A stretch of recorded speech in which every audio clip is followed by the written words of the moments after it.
These are the famous dots, so you just have to say how many dots there are. Two, that's very good. And you're quite quick. Now the next one. 6. Okay, you're accurate there, but you're a bit slower. Well, I've been particularly interested in the last few years in dyscalculia, which is a congenital condition that affects somewhere between 3 and 6% of the population. And what it means is that they're very, very bad at learning arithmetic, at least learning it in the normal way. And this seems to be a lifelong condition. We've met a lot of adults who have this condition. Adults who are very successful in other branches of other walks of life that don't depend very much on being good with numbers. I mean, they can be filmmakers, TV producers, they can even be science journalists, though they're not going to be terribly good at doing the maths for physics. Well, it's like dyslexia in the following way, that it's something that you're meant to learn at school, and that unless you have special help, you're not going to learn it at school. It's not exactly the same as dyslexia, though it's often called dyslexia for numbers, because dyslexia is a problem in reading, but in fact it's really a problem of language, dyslexia. So you have a particular problem with analysing the sounds of language, and that's really what prevents you from linking letters with sounds, particularly for an orthography like English orthography, where the relationship between letters and sounds is not particularly consistent. What's the difference between someone who has dyscalculia and someone who's just a bit rubbish at math? The difference between dyscalculia and just being rubbish at maths is that lots of reasons for being rubbish at maths.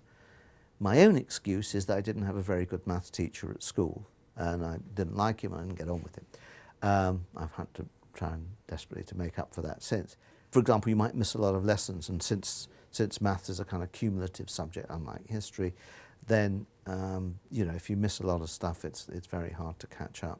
Dyscalculia can occur in people with high intelligence, good memories, who go to school every day, have you know, really supportive backgrounds, and yet they're unable to do what everybody else in their class can do.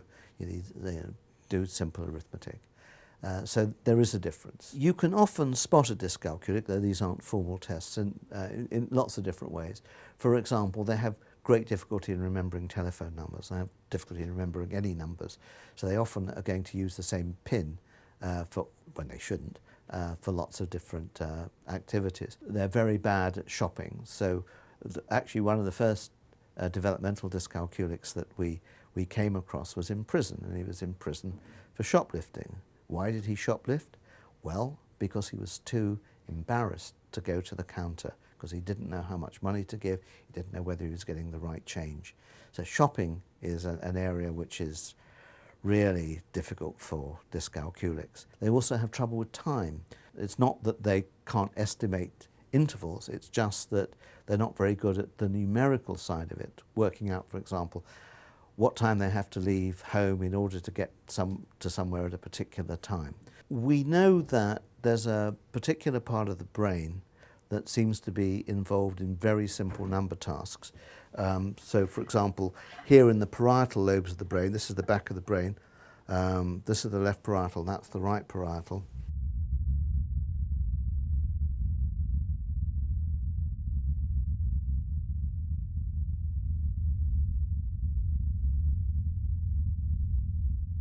We know that these areas are critical for just enumerating the number of objects in a set. One of the things that we know is that, we now know, and it's a very recent discovery, is that dyscalculics have abnormalities, particularly in both of these areas, and maybe particularly in the left in older dyscalculics. So they have abnormal structure, and also the brain activates in a different way when they're doing number tasks.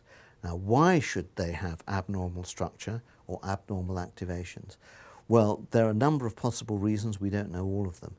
One of them is these abnormalities seem to be, in some cases, inherited. One of the things we do know is that there are particular genetic abnormalities that seem to affect numbers more than other cognitive abilities. So abnormalities in the X chromosome seem to seem to have an effect on parietal lobe development and also on numerical abilities.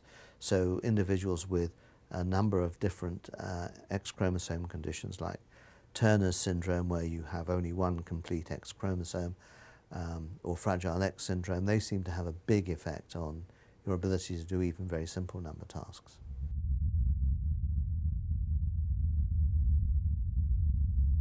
How do you diagnose this? How do you make the decision, yep, that person's got the problem? Well, in the study that we've just published, we used two criteria.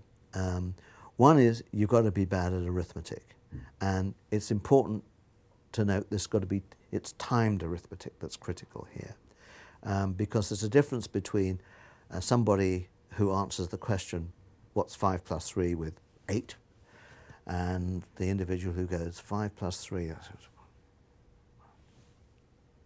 8. So time is a very good diagnostic here. And we also looked at the ability to just enumerate sets. So how many dots are there on the screen?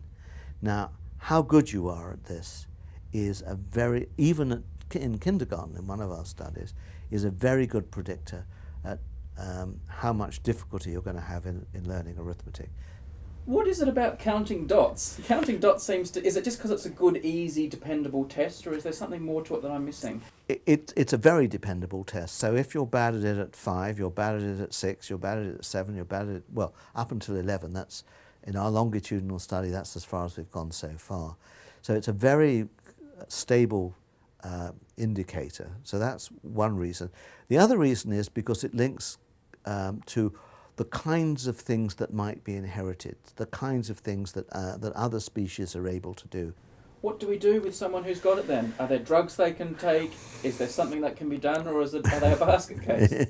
No, they're not basket cases, but like dyslexia, what you need is special kinds of intervention. So if they're not very good at enumerating sets, it means they don't have a very good sense of the number of objects in the set. So if it's a set of 5, not very good at enumerating it, means they don't have a very good sense of what 5ness is.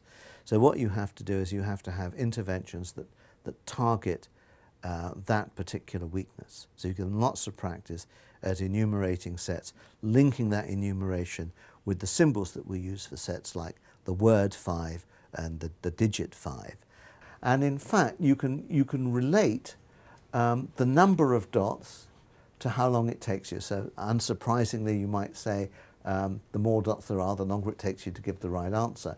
But there's a very reliable result, which we've known for at least 50 years, which is that up to about 4 dots, you're very accurate and you're pretty fast.